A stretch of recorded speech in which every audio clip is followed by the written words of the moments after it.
Hi everybody! In this video I'd like to introduce my newest Unity scripting asset. It's called Animator Access Generator. In short, it's a C# code generator which inspects a given animator component, analyzes all states and parameters, and then creates a C# class containing all hash IDs of parameters and animator states. Further on, there are some convenience methods like IsIdle or SetSpeed to access these parameters or states very conveniently. And last but not least, it supports you when you do some renaming on states or parameters to fix any broken references pretty easy. Well, let's take a look at the basic motivation to develop this tool. I think there's one problem when you deal with the animator, and this is that all bugs or potential errors are only detected at runtime. That means if you got your hash IDs for any parameters or states, only at runtime, when a line of code is executed, there might be a warning in the Unity editor. For example, if this set trigger fails because of a wrong hash ID, there will be a warning, but this will show up only if this line of code is executed. And even worse, if you check for an animator state, for example, like here, current state equals to yawn state, it's just an integer compare, and there is no warning and no error at all. And this is where Animator Access Generator comes into play. Let's take a look at how it works. It's pretty easy.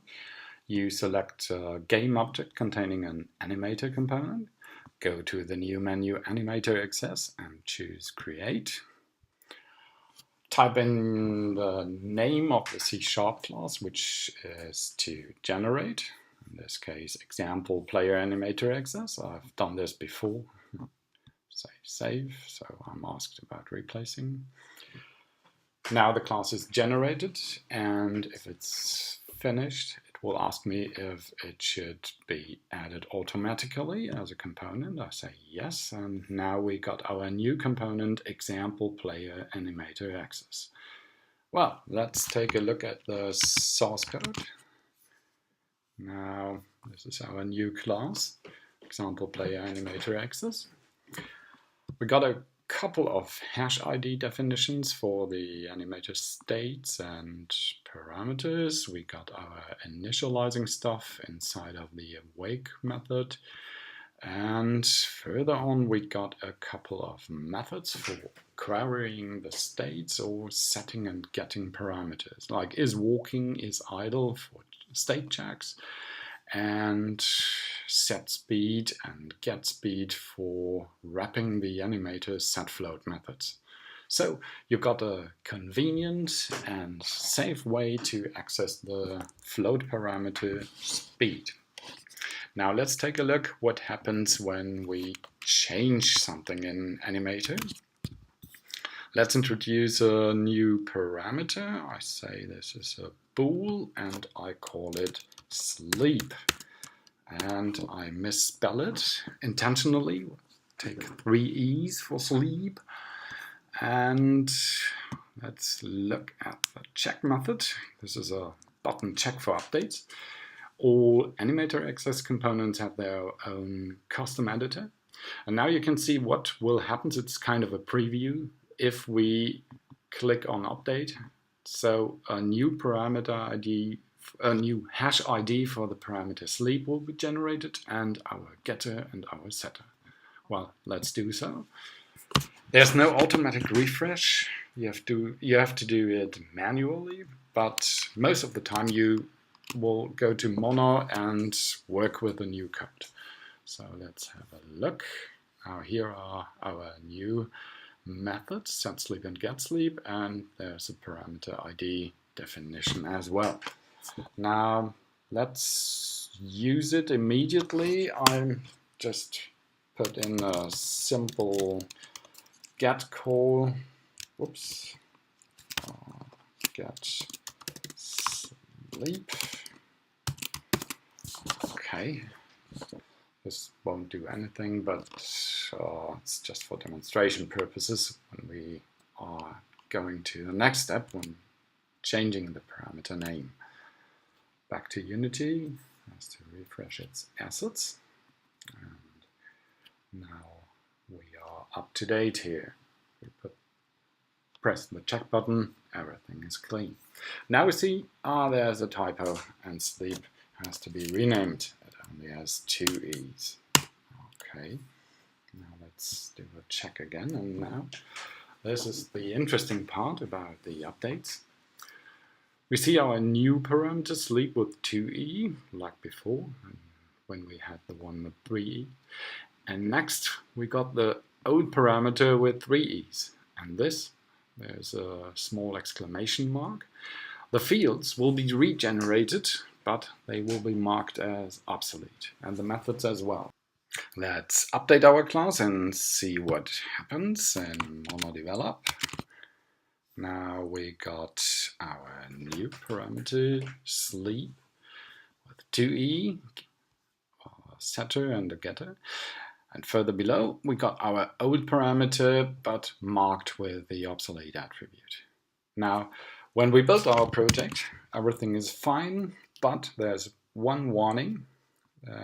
Was the getSleep access, which I introduced in the step before. This method is marked as obsolete, and so the compiler complains. Now let's fix this. Our new sleep has only 2E, and now we are done. Go back to Unity and wait for Unity to update its assets. So everything is fine. Now there's one problem remaining. We got our generated class containing obsolete members that are not used any longer. And well, this is kind of ugly to have some useless code here. But that's no problem at all, as the generator will do this for you automatically. Let's go back to Unity, press check, and as you see, all members that are marked as obsolete will be removed in the next time when we update our class and generate the code again. Let's do this.